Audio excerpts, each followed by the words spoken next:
வஉசினா யாரும் தெரியுமா? விஓசின்னு சொல்லுவாங்க இங்கிலீஷ்ல. தெரியும், கேள்விப்பட்டிருக்கேன். வஉசினா கப்பலோட்டிய தமிழன்னு சொல்லுவாங்க. வஉ சிதம்பரனார்னு சொல்லுவாங்க. சில ஏரியாக்கள்ல சில தெருக்களுக்கு கூட அவரோட பேரெல்லாம் வைப்பாங்க. அந்த அளவுக்கு தமிழ் மக்களுக்காகவும் தமிழர்களுக்காகவும் உழைத்த ஒரு தலைவர். இந்தியாக்காக சுதந்திரம் வாங்குறதுக்கு ரொம்ப போராடின ஒரு மனிதர் தான். உனக்கு தெரியுது. இவ்வளவு சிம்பிளான கொஸ்டின் தான், நீ ஆன்சர் சொல்லிட்ட. ஆனா நம்மளோட சீஃப் மினிஸ்டர் இருக்காருல்ல, எம்.கே. ஸ்டாலின் அவர்கள், அவர் சரி நம்மோட அப்பா இருக்காருல்ல, அவர் என்ன தெரியுமா சொல்லிருக்காருன்னு பாத்துடலாமா? பாத்துடலாமே. பாப்பார். உங்களுக்கு வஉசி என்றாலே யார் என்று தெரியாது. வஉசி என்றால் வழக்கறிஞர், உரிமைக்காக போராடிய வாதாடிய வழக்கறிஞர், சி உரிமைக்காக வாதாடி சிறை சென்ற வழக்கறிஞர். ஒரு நிமிஷங்க.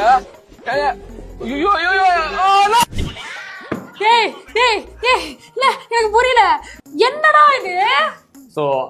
வஉசினா வஉ சிதம்பரனார் நான் கேள்விப்பட்டிருக்கேன். வானா வழக்கறிஞரா,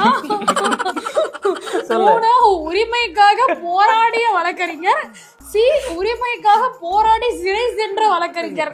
இது நல்லா இருக்குடா. இந்த வீடியோ பார்க்கும்போது என்ன தெரியுதுன்னா, நம்ம முதலமைச்சரோட வஉசியோட எக்ஸ்பிளனேஷன் தான் சொல்றாரு. ஒருவேளை இந்த கிட்னி திருட்டு, இந்த முறைகேடு, அந்த மாதிரி வஉசிக்கு திராவிட மொழியில இதுதான் அர்த்தம் போல. நம்ம தான் தெரியாம இருக்கோம் போலடா. அப்பாவுக்கு எல்லாம் தெரியும்டா.